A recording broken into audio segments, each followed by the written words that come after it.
Sedih ya, rasanya gak punya siapa-siapa. Gak bisa ikut tren, terhambat faktor ekonomi, ditinggalin pas masih sayang-sayangnya. Sekarang aku gak tahu arahnya kemana, rasanya hampa. Semuanya tinggal kenangan. Tapi ada satu geng yang setia sama aku. Tenang, ada aku kok.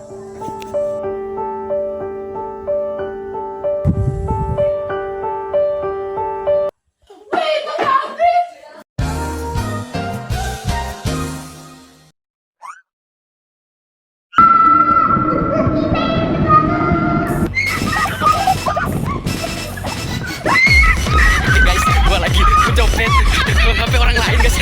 Kita lari di sini.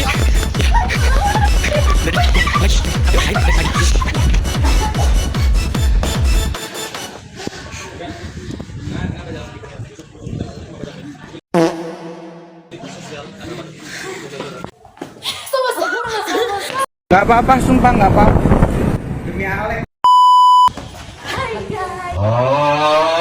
Otak putus kabeh. Bertemu lagi dengan kami yaitu geng Sosial Budaya. Berikut adalah agenda pembahasan kami yaitu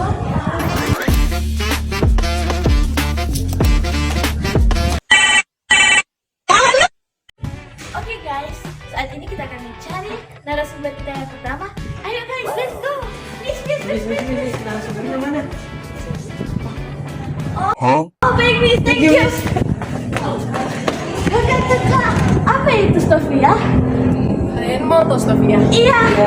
Jadi, Stofia itu singkatan dari School Thought Opleiding van Influence Arts. Adalah sekolah kedokteran yang didirikan oleh pemerintah kolonial Belanda yang dulunya pada tahun itu dinamakan Batavia, tapi sekarang dinamakan Jakarta.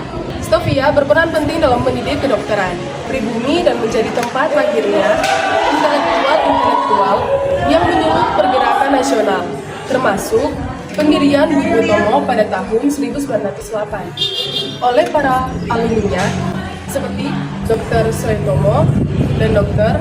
Mahidin Soediro Yosono. Oh, baik Kak, terima kasih. Bye-bye Kak. Hai guys, jadi tadi kita sudah mendengarkan penjelasan dari narasumber kita yang pertama tentang apa itu Stofia. Dan kira-kira apa ya dampak negatif dan positifnya? Jadi dampak negatif Stofia adalah pendidikan hanya bisa diakses kalangan tertentu sehingga kesenjangan sosial tetap besar. Yang kedua, sistem kolonial membuat sebagian pelajar terpengaruh budaya barat dan menjauh dari budaya lokal. Yang ketiga, adanya tekanan dan diskriminasi rasial dari pihak kolonial terhadap pelajar pribumi. Dan dampak positifnya ialah munculnya kelompok pelajar terdidik yang menjadi pelopor pergerakan nasional. Yang kedua, tumbuhnya kesadaran persatuan antara pemuda dari berbagai daerah. Dan yang terakhir, munculnya budaya diskusi organisasi modern dan pemikiran kristis. Oke guys, mari kita mencari narasumber yang kedua. Ayo guys, let's go. Kakak, apa itu iptek? Iya. IPTEK adalah singkatan dari ilmu pengetahuan teknologi. Nah, apa itu ilmu pengetahuan? Orang dapat ilmu pengetahuan itu bisa melalui metode ilmiah, observasi, penelitian, dan juga eksperimen. Nah, sedangkan teknologi ini yaitu timbulnya ilmu pengetahuan ini menciptakan sebuah kemajuan teknologi melalui adanya alat mesin, alat bantuan bagi perkembangan manusia, sehingga IPTEK ini hadir yaitu melalui adanya ilmu pengetahuan untuk menciptakan sebuah teknologi bagi kemajuan global perkembangan zaman kini untuk manusia. Oh iya Kak, tadi kan kita sudah membahas tentang Sofia dari narasumber kita yang pertama. Kira-kira apakah masih ada dampak sosial budaya yang masih terbawa hingga masa kini? Ada. Nah, tadi kan teman-teman sempat bahas munculnya diskusi budaya diskusi, organisasi modern, dan pemikiran kritis di masa Stovia.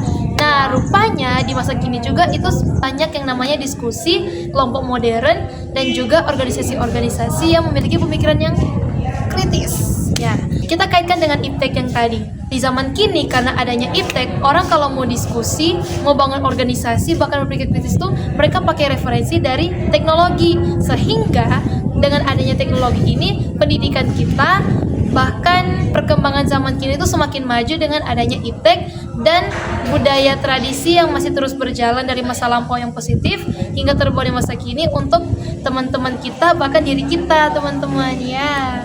Oh, oke Kak, terima kasih. Let's go. Jangan balik ya. Ya. Oke, dan saat ini apa? Oh iya, sekarang dampak sosial budaya terhadap iptek masa sekarang. Ya. Apa aja dampak negatifnya?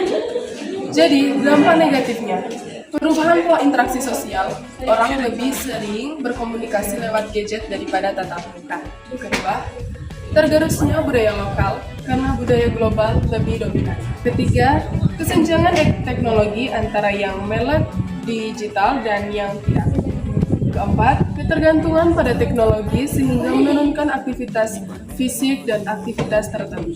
Nah, tapi ingat ada dampak positifnya, yaitu komunikasi lebih cepat dan mudah melalui adanya media sosial dan aplikasi untuk pesan seperti WhatsApp ataupun Instagram. Yang kedua, penyebaran budaya yang begitu luas, seperti adanya musik nih dari luar, film, bahkan kuliner yang masuk ke negara kita, sehingga masyarakat ini lebih terbuka terhadap selera dan konten-konten kreatif. Yang ketiga, akses pendidikan ini meningkat lewat adanya e-learning, bahkan sumber belajar digital ataupun bimbel-bimbel online. Yang keempat, inovasi dalam gaya hidup seperti belanja online, transportasi digital, dan layanan kesehatan berbasis teknologi.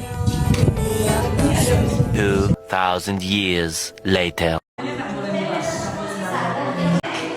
Jadi ini adalah pemenang iptek pada negara Indonesia mencapai 213 juta. Melonjak